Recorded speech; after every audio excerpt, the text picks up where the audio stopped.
Montreal Buffalo Game 3 back at the Bell Center. The Bell Center was absolutely rocking. The first time the Bell Center's been fully packed for a playoff game in the second round since 2015. Things didn't start out so great though. Just in the first minute of the game, Caufield flubbed a flip to center. Rasmus Dahlin would walk the point, fire it wide. The puck caromed off the boards in front of the net, and Tage Thompson found himself in alone, putting it into the empty net. I think that one's on Slafkovsky for losing his man net front.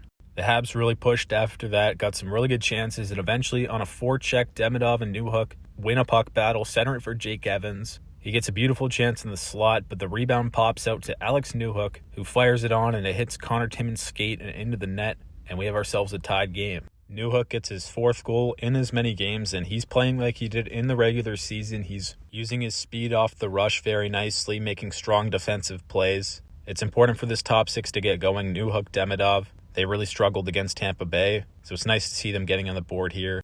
Speaking of guys who need to get going, Cole Caufield, he had a glorious chance to get his second of the postseason, but he tapped it just wide of the net, a play that he finishes 10 times out of 10 usually. And it's definitely not a size thing with him. I'm tired of hearing people say that. Round one, he just had absolutely no space to work with versus Tampa. He scores a lot of his goals in tight to the net, below the goal line, those sort of things, and he kind of was struggling to find that.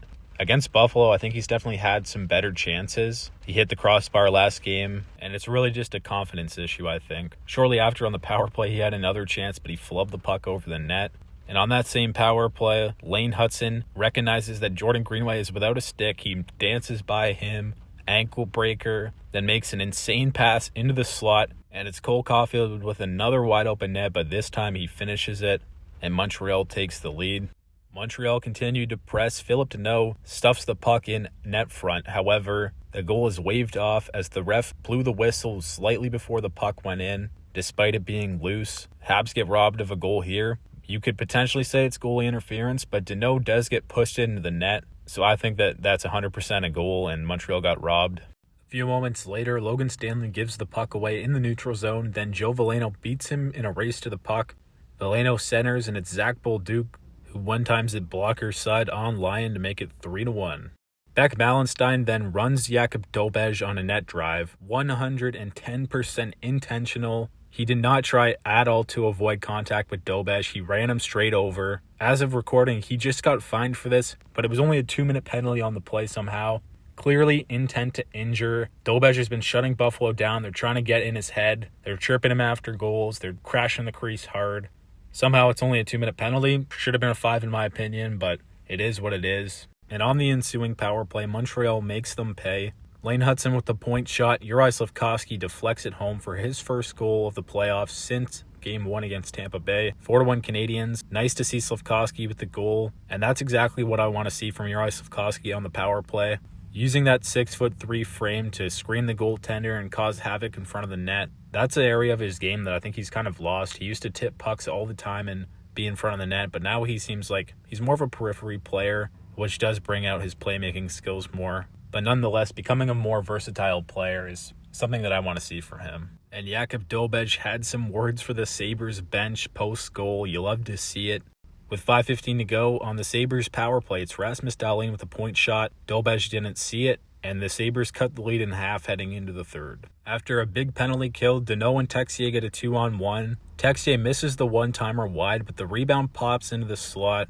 No one can find it, and Kirby Dach comes in and puts it into the empty cage to make it 5-2 Canadiens. This was a massive insurance marker, and it really stopped the momentum for Buffalo. Alex Newhook would add an empty netter. It was an awarded goal. At the final horn, a scrum ensued, and Arbor Jacki sucker punched Sam Carrick in the face. It came out that he got fined today, and I'm not going to argue that. That was definitely a pretty dirty play by him. What I do not understand, though, is that Josh Norris comes in and double teams Zach Bolduc in a scrum, hits him in the face, and there was no penalty or supplemental discipline handed out, which makes no sense because Ridley Gregg got suspended for doing the exact same thing. Zero consistency from the NHL's Department of Player Safety. George Peros is an absolute joke. But really, what's new? Montreal takes this game 6-2. They win back-to-back games for the first time in these playoffs. And it was pretty awesome to see the Bell Center rocking. They were chanting Dobej in the last couple minutes of the games, and he couldn't help but smile. And his post-game interview was pretty awesome too. He just couldn't control his emotions. He was so happy, and it was amazing to see. And he had a pretty hilarious quote after the game. Montreal definitely earned this one. Won the expected goals battle. Tons of shots from in tight, which is a trend that I like to see. And now they have a chance to take a 3-1 series lead on Tuesday at the Bell Center. The atmosphere is going to be electric. And with that being said, thank you for watching this video. Let me know your thoughts on this series and this game down below. And I'll see you in the next one.